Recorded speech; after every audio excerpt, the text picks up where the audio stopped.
میری عمر 9-10 برس کی تھی جب ابا نے مجھے زمین پر گھسیٹتے ہوئے گھر سے بے گھر کر دیا تھا۔ میں چیخ چیخ کر تمہیں پکارتا رہا مگر تم بے حس و حرکت سہمے ہوئے مجھے تکتی رہی۔ واحد روانی تمہارے آنسوؤں کی تھی جب ابا کے غیظ و غضب کے آگے بھی تھمنے کو تیار نہ تھے۔ تمہارا ہر آنسو اس بات کا ثبوت تھا کہ تم ابا کے اس فعل سے بہت نالاں تھی، مگر ابا کی ہر بات پر سر تسلیم خم کرنے پر مجبور تھی۔ محلے والوں کے تانے، رشتہ داروں کے طنز اور لوگوں کی چوبتی ہوئی نگاہوں سے جب ابا بے قابو ہو جاتے تو پھر اپنے کالے چمڑے کی چپل سے میری چمڑی ادھیڑتے۔ اپنے جسم پر چپل سے بنائے گئے نقش لیے میں اس کال کوٹلی کی جانب بھاگتا جو پورے گھر میں میری واحد پناہ گاہ بن گئی تھی۔ پٹائی کا دن جب رات میں ڈھلتا تو تم ابا سے چھپ کر دبے پاؤں آتی، مجھے سینے سے لگاتی، اپنے دوپٹے سے میرے زخموں کی ٹکور کرتی، میرا سر اپنی گود میں لیے گھنٹوں میرے پاس بیٹھی رہتی۔ مجھے چپ کراتے کراتے تمہاری اپنی سسکیاں بند جاتی تھی۔ آہوں اور سسکیوں کی گونج کے علاوہ اس کوٹری میں کچھ سنائی نہ دیتا تھا۔ ہم دونوں آنسوؤں کی زبان میں بات کرتے، میرے آنسوؤں میں انگنت سوال ہوتے تھے کہ آخر کیوں ابا کی نفرت کی خاص عنایت مجھ پر ہی ہے؟ آخر کیوں گھر میں مہمانوں کے آتے ہی سٹور کے تنگ و تاریک کمرے میں گھر کے فالتو سامان کے ساتھ مجھے بند کر دیا جاتا ہے؟ جب تک اللہ کی رحمت ہمارے گھر سے چلی نہیں جاتی مجھے رہائی کا پروانہ کیوں نہیں دیا جاتا؟ یہ رحمت ہر بار میرے لیے زحمت کیوں بن جاتی ہے؟ مگر اماں، میرے ہر سوال کے جواب میں تم خاموشی سے میرے اوپر محبت بھری نگاہ ڈالتی اور کچھ نہ بولتی۔ بس کبھی تم میرے ماتھے پر بوسہ لیتی اور کبھی میرے ہاتھ چوم کر اس بات کی گواہی دیتی کہ تم اپنے راجہ بیٹے سے بہت پیار کرتی ہو۔ ایک سوال کرتے کرتے میں تھک جاتا، نیند کی آغوش میں چلا جاتا کہ آخر میرے سے ایسی کیا خطا ہوئی جو میں دوسرے بہن بھائیوں کی طرح ابا کے پیار کا حقدار نہیں۔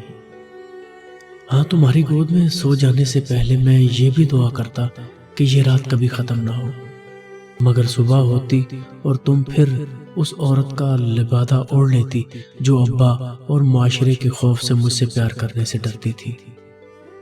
جس دن ابا نے مجھے گھر سے نکالا اس دن میرا قصور بس اتنا تھا کہ میں نے تمہارے سنگار میز پر رکھی ہوئی لالی سے اپنے ہونٹ رنگ لیے تھے،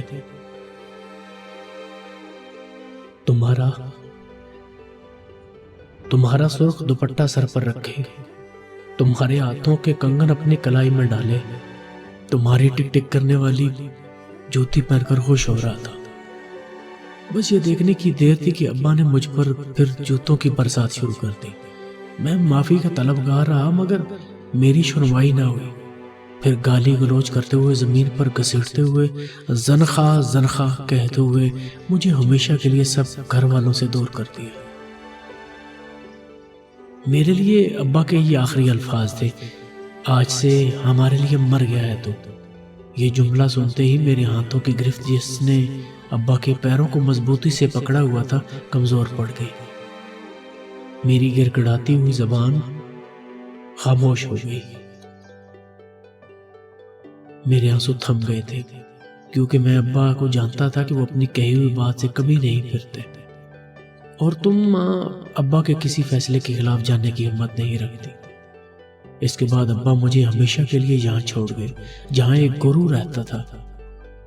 امجد کی جگہ میرا نام علیشہ رکھ دیا گیا، مجھے ناچ گانے کی تربیت دی جاتی، مجھ پر نظر رکھی جاتی، لیکن میں جب بھی کبھی موقع ملتا تمہاری محبت میں گرفتار اپنے گھر کی طرف دیوانہ وار بھاگتا، مگر ابا کا آخری جملہ مجھے دہلیز پار کرنے سے روک دیتا۔ دروازے کی اوٹ سے میں جب بھی گرما گرم روٹی اتارتے ہوئے تمہیں دیکھتا تو میری بھوک چمک جاتی تھی، اور پھر تم اپنے ہاتھوں سے نوالے بنا بنا کر میرے بہن بھائیوں کے منہ میں ڈالتی۔ ہر نوالے پر میرا منہ کھلا کا کھلا رہ جاتا، مگر وہ نوالے کی حسرت میں کھلا ہی رہتا۔ اس حسرت کو پورا کرنے کے لیے میں نے اکثر گھر کے باہر رکھی ہوئی سوکھی روٹی اپنے آنسوں میں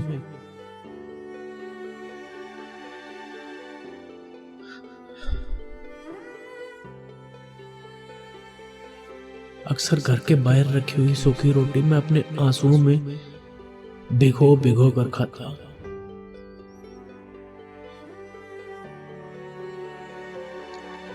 بعد کی عیدیں تو تنہائی تھی۔ جب گھر بدرنا ہوا تھا تب بھی عید پر جب ابا ہر ایک کے ہاتھ پر عیدی رکھتے تو میرا ہاتھ پھیلا ہی رہ جاتا۔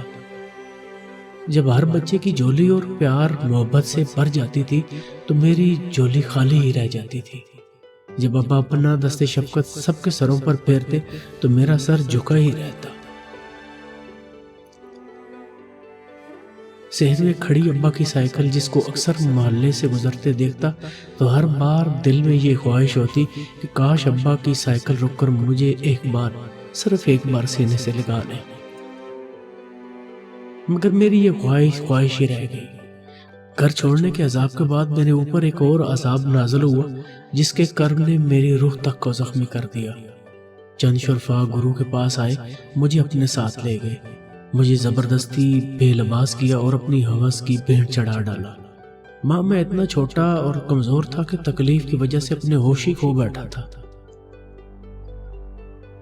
پھر اس نے اسی بے ہوشی کے عالم میں مجھے گرو کے حوالے کر دیا۔ یہ سلسلہ ایسے ہی شروع ہوا کہ میں روز ہی اپنی نظروں میں گرتا اور مرتا رہا۔ کرتا بھی کیا کہ میرے پاس کوئی اور دوسری پناہ گاہ نہیں تھی۔ پھر اسی کام کو میرے گرو نے میرے پیشے کا نام دیا۔ میں گرو کے پاس سے کئی بار بھاگا، در نوکری کی تلاش میں پھرتا رہا، مگر مایوسی کے سوا کچھ حاصل نہ ہو سکا۔ ہر بار گرو کے در پر ہی پناہ ملی۔ ہمارا وجود معاشرے میں گالی سمجھا جاتا ہے۔ ہمیں تو کسی کی بد دعا بھی دینی ہو تو ہم کہتے ہیں کہ جا تیرے گھر بھی مجھ جیسا پیدا ہو، حالانکہ ہماری رگوں میں بھی سرخ خون دوڑتا ہے۔ ہمیں بنانے والا بھی تو وہی ہے جس نے ان سب کو پیدا کیا ہے۔ ان کے سینے میں بھی دل ہماری طرح ہی دھڑکتا ہے، تو پھر ہمیں کس بات کی سزا دی جاتی ہے؟ ہمارا جرم کیا ہوتا ہے؟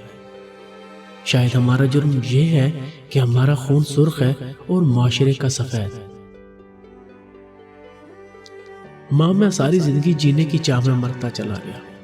سفید خون رکھنے والے کبھی مذہب کی آڑ میں تو کبھی جسم فروشی کے انکار پر ہمارے جسموں میں گولیاں اتار دیتے ہیں۔ میرے ساتھ بھی ایسا ہی ہوا ہے، مجھے بھی گولیاں ماری گئی ہیں۔ جب میں ہوش میں آیا تو ڈاکٹر مجھے امید کی کرن دکھانے کی کوشش میں آہستہ آہستہ میرے کان میں سرگوشی کر رہا تھا، اگر تم ہمت کرو تو زندگی کی طرف لوٹ سکتے ہو۔ میں نے بہت مشکل سے اپنے ہونٹوں کو جنبش دی اور ڈاکٹر سے کہا،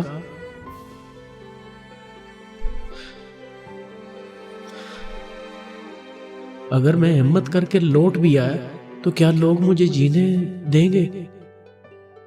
جب مالک الموت میرے پاس آیا تو میں نے اس سے جینے کے لیے چند لمحوں کی درخواست کی تھی۔ نہ جانے کیوں اس بار مجھے امید تھی کہ تم دوڑی چلی جاؤ گی۔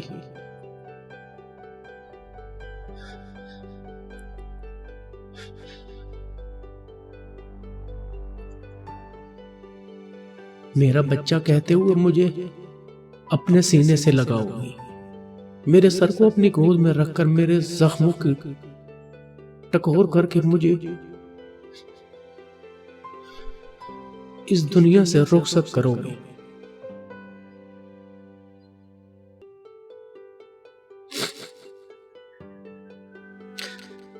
سنا ہے قیامت کے روز بچوں کو ماں کے حوالے سے پکارا جائے گا۔ بس ماں تم سے اتنی سی التجا ہے کہ اس دن تم مجھ سے منہ نہ پھیرنا۔ تمہاری محبت کا طلبگار، تمہارا بیٹا۔